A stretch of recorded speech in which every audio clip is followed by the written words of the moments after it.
काय धर्मवीर आनंद दिघे साहेब प्रतिष्ठानाच्या वतीने हा 9 दिवस चैत्र नवरात्र उत्सवाचा कार्यक्रम या ठिकाणी या मैदानात साजरा केला जातो आहे। आपले महाराष्ट्राचे लाडके उपमुख्यमंत्री ज्यांनी 2.5 वर्षाच्या त्यांच्या मुख्यमंत्री पदाच्या कार्यकाळामध्ये एक अत्यंत मोलाचं गोरगरिबांची सेवा होईल, सतत शेतकरी असतील, कर्मचारी असतील, सर्व मध्यमवर्गीय असतील, सगळ्यांची सेवा होईल, सगळ्यांना समाधान होईल अशा रीतीने कार्य केलं। आणि मुख्य म्हणजे लाडक्या बहिणींचा भाऊ इतकं मोठं पद त्यांना मिळालं। लक्षावधी नाही तर करोडो लाडक्या बहिणींचा भाऊ एकनाथजी शिंदे साहेब यांच्या माध्यमातून हा उत्सव या ठिकाणी साजरा केला जातोय। चैत्र नवरात्रोत्सवाचा शारदीय नवरात्रोत्सव टेंबी नाक्याला इतक्याच छान आणि पवित्र वातावरणात साजरं केलं जातं। या ठिकाणी 9 दिवस हा उत्सव असतो। तुम्ही बघितलं असेल, बाहेर सकाळी 8:30-9 पासून जी पूजा चालू होते ती जवळजवळ 11:30 पर्यंत चालू असतं। नुसतं श्लोक नाही तर गद्य आणि पद्य दोन्हीच्या ह्याच्यामध्ये ते पूजा करतात आणि त्यामुळे ती पूजा अत्यंत मोहक आणि श्रवणीय अशी होते। पाठक गुरुजींच्या मार्गदर्शनाखाली हे सर्व या ठिकाणी सप्तशतीचा पाठ आणि सहस्रचंडी यज्ञ फार हे अतिशय क्वचित असं बघायला मिळतं। असं हे पवित्र वातावरण या ठिकाणी आहे।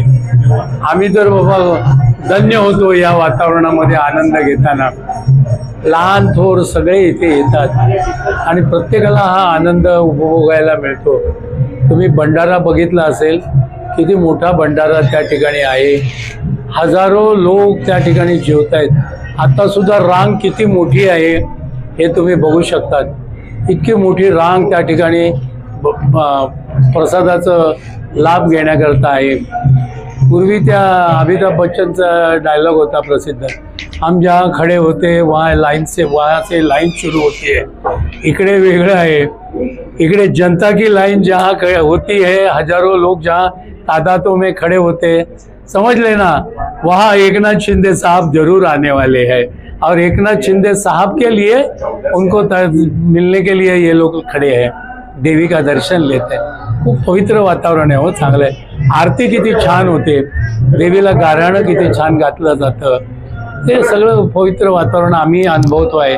वर्षानुवर्षे हे सगळं चालू आहे की या उत्सवाला संपूर्णपणे योगदान देणारे आहेत आणि देवीचा आशीर्वाद त्यांना लाभतो।